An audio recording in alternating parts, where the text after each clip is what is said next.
Hello. All right, here, let me just make sure I get this thing up. Can you guys hear me? How you guys doing today? Awesome. My name is Nathan Thoen, and 6 years ago, I was sitting in these same seats, and it's so crazy to think about it. 6 years goes super fast, and your 4 years in high school that you've just had have obviously flown by, and the people that sat in the cafeteria getting placed into their classrooms are gone, and you're now these new individuals sitting here ready to embark on this journey of life that is whatever you want to make it. I just kind of showed a quick video here. That's a little highlight reel of the past 6 years, and I'm going to tell you a little bit about my story and kind of make sense of this madness, and then share a bit of wisdom that I've hopefully tried to gain over these past 6 years in the real world. So I graduated in 2010. I was born and raised here in PA. I attended King George, and then finally went on to come to Carlton here. Any King George kids? Woo! Yeah! And from there, I basically sat in this chair and was excited, nervous, stoked, and just ready for the next chapter to begin. And I didn't really know what it was going to consist of, but I knew that I had a lot of passions and things that I was excited about. So I sort of started thinking as I was putting this together, okay, what was I really happy about? I loved snowboarding at Little Red in PA. I loved making videos, and I loved making music. So I had sort of all these passions, and my life was always filled with just millions of different things, juggling tons of projects and things that I loved. And when I started chatting with other classmates, so many people just had this set, like, oh, I'm doing this, boom, got, the next 15 years figured out. And I didn't have that, but I decided, all right, well, what can I do in this sort of time that I have? And it was really to make sure that I was doing what made me happy and what gave me passion. So I decided to attend the University of Saskatchewan in Saskatoon. My older brother had moved there, and I decided to follow suit. And when I moved there, it was a really cool thing because I just started saying yes to so many new things that were happening. I was a brand new kid to a new town and just wanted to kind of soak it all up.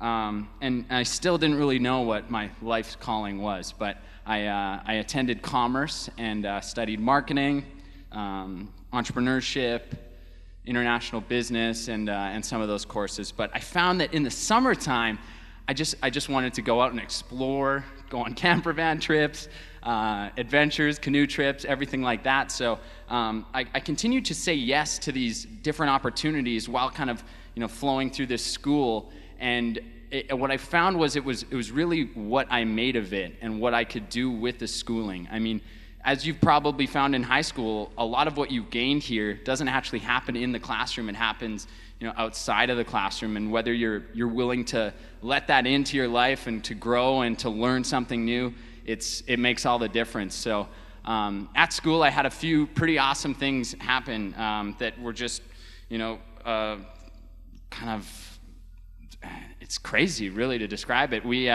first off found out about Yukigassen, which is professional snowball fighting, if you've seen some of those clips.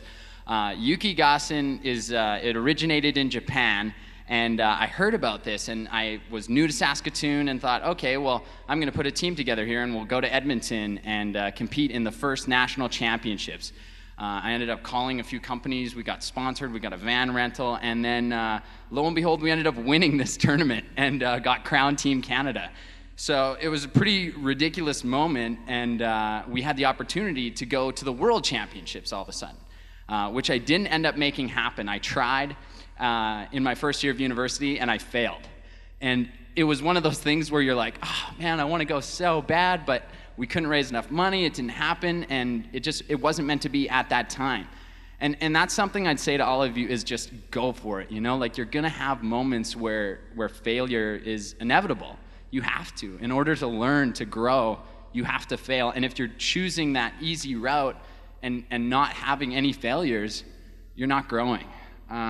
So from there, I had this, crazy thing happen. Another crazy thing in university, I entered a Facebook contest of all things. The footage of us heliboarding there in the helicopter, we entered a Facebook contest called the Magnum Pleasure Quest, where you design your dream vacation. And it was the most luxurious, creative, and unique trip wins. And I was cruising Facebook, and I saw this, and I was like, oh, geez, sure, I'll give it a go. And threw in this trip, this heli skiing in Chile trip that I designed with my best friends, and we ended up winning. So it was just one of the craziest moments to fly down there in first class and go and experience all this stuff. And all of these sort of things, as I was looking back on it, they all just happened because I just went for it. It wasn't really a plan. It wasn't really like too thought out. It was just, give it a go and see what happens. So as that continued to go, I was getting to the end of my degree at university. I'd had some of these amazing experiences. I had some really cool summer jobs where I worked at the Prince Albert Daily Herald as the traveling man. I got to cruise to just local events and film and make videos. And then I also got to go to music festivals as well, and that ended up snowballing into a few other jobs there. I worked in Saskatoon for Spare Parts. This is like a brand kind of clothing and accessories company, and I made videos for them showcasing different music festivals and other local events in town. And along the way, it just was kind of all stacking upon each other. And it was so crazy at that moment to look back and see, okay, I really liked snowboarding and making videos and music when I was younger, and to see those dots that were sort of randomly placed, making this weird kind of connection as it went. So after graduating, I decided to take my dream van there, the '84 Toyota camper van, down to San Diego, and that was my first film project that I worked on. So my friend and I, my best friend and I, we cruised down, and along the way, we filmed and documented other people's dreams. So we'd meet random strangers in the street and just say, what's your dream journey? We ended up filming and capturing over 100 people's dreams. And my only rule was just make sure whatever you say, it's something that you want to do. And I was blown away by what people would say, to be happy, to start a kitten hospital, to be a pro skateboarder. It was just ranging, and everyone had this different dream. And I thought that was so interesting because it's one of those taboos where we'll talk about the weather and the local sports teams, but our dreams and our passions, they often aren't brought up in everyday conversations. So it was something that I really wanted to sort of focus on when I got home. And then it was basically, okay, kind of real life now. I had this great trip, I did this experience, and I'm broke and have student loans. So I ended up getting a real job at the farmer's market. I got offered a marketing director position there where I basically did social media for them. I threw events, and it was a really great job. I had salary, benefits. It was, really cozy. I liked the people I worked with. Everything was going great. But I had these side projects and these passion projects that I kept putting my time towards kind of while I wasn't working, and they kind of just kept growing. And it got to the point where I had the farmer's market, I had my band that was touring Canada and kind of growing and working, and we were putting lots of time into it. Actually, the song at the end of that last video is a song by my band called Bombargo, if you guys ever want to check it out. And then I had Yukigassen, which had finally sort of come into fruition. It was like 5 years in the making, this dream to actually go to Japan and compete at the World Championships of snowball fighting. And we did it. We approached sponsorships, we made partnerships, we got filmers, we filmed and documented the entire adventure. We threw a world record actually in Saskatoon for the largest snowball fight, and had Rick Mercer come down and do an episode on it. So it was so crazy, and I had all these, pieces, and it basically came down to me having to make a decision where it was, okay, this cozy, comfortable job that I have right now that pays me and has a salary, or these passions and dreams that currently don't pay me, but maybe one day will. And it took a lot, but I ended up deciding to resign at the market and focus solely on kind of following these dreams. And I'm not saying it's the easiest way, but I am saying that when I wake up, I'm pretty happy with what I'm doing. I'm still kind of working things out, but as it's been going so far, it's been pretty exciting. My band, for example, since kind of going full in, we've toured out to Canada, both out west and out east. We played in Toronto's Canadian Music Festival, and now we're potentially going to be chatting with a distribution company for our next label. For Yukigassen, Road to Glory, which is the web series we filmed, we're currently in talks with national networks about selling it and having it online for all of you to see, which would be really cool. So stay tuned for that. And finally, I've just also had my videos that I've always kind of made become more of my main job now, where I can actually kind of pay the bills with the videos that I shoot. So that's kind of my story, I guess, and here I am now standing with you guys. And when it comes down to it, I was trying to think of what would I like to hear when I'm in your guys' shoes, and when I was sitting there 6 years ago. And I think it's just to go for it. Whatever you guys are thinking or dreaming about, talk about it. Put it out there. Write it down. Let people know what you want to do, and start going after that. And it's going to be completely different for each and every one of you. And those things are going to change so many times over. I still have so many dreams and ideas and goals that I haven't hit, that I haven't made yet, but there's going to be the time and the place for those. And as long as you're moving towards the direction of something that you truly believe in, you're always going to be doing things right. So I'm going to give you guys a few life lessons here, and then I'm going to wish you well on your way. So make mistakes. I've failed so many times, and every time you come out learning something, and it's really a powerful thing. If you want to go fast, go alone. If you want to go far, go together. That one is huge. You need to surround yourself with the right people. I mean, having a group of friends and family that support your dreams or that push you to go for the next step, it's really about the people that you're with. And if you're doing things that you love with people you love, you're going to be happy. Life comes in waves, so you may as well learn how to surf. There are ups and there are downs. That is just a part of life. But we can't control life. We can only control how we react to it. So if you prepare yourself, give yourself some tools, and know that you're going down a path that you believe in, you're going to be better off. Ask questions. You never know if you don't ask. I can't believe everything in those videos came from just asking a stranger a weird question, a sponsorship, whatever it was. You're going to find out the answer, right, if you ask the question. So make sure you're asking those questions and seeking it out.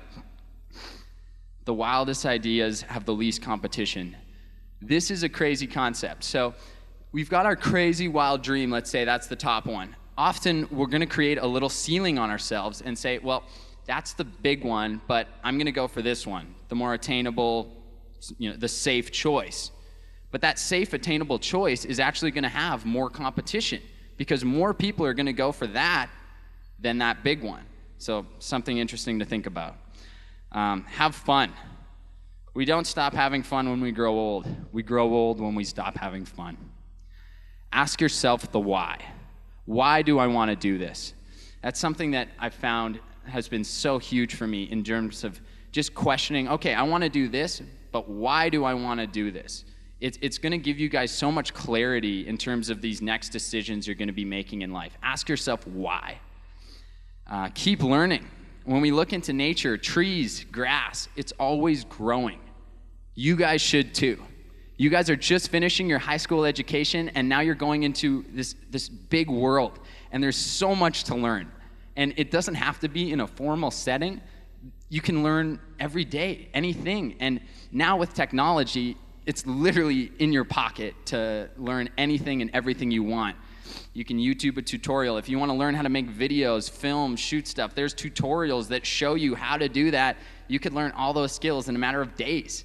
And it's amazing to just, all it takes is you to step out of your comfort zone and try something new. If you care what people think, you're thinking too much. This is a quote I wrote when I was 12 years old, and I found it. And it's really about, don't let other people's insecurities write your story.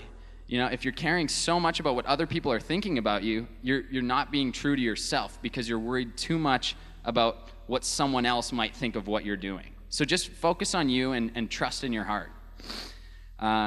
Finally, write it down. The amount of old to-do lists that I'll find that, go to Japan to compete at the World Championships of snowball fighting. I wrote that down the first year when I won. And it didn't happen for 5 years, but it happened. And putting it down, writing it down, putting it out there, it gives you some extra fuel. It's basically saying to the universe, hey, I'm gonna give this a go. So write it down, and then you'll remember it too, so that always helps. In the end, guys, this is your life. This is your story, and it's your time. Your parents, your families, your friends, they're gonna be here to guide you, to give you wisdom, advice. But at the end, we don't know. We don't know what's gonna be right for you. We don't know what's gonna be happening in this new world.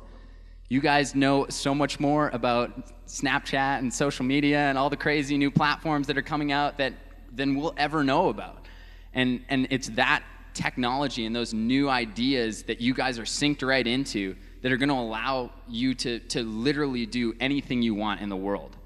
Jobs and positions that are available now that didn't exist a year ago, 6 months ago. It's moving so fast, and it's really just, it's yours for the taking. So I'm sincerely stoked for all of you to embark on your own dream journeys, whatever they may hold. And if I can say one thing, just follow a passion. Just go for something. Dive in. It's a little deep, but you'll all learn to swim soon. Class of 2016, your life is calling. Do it all. Thank you, guys.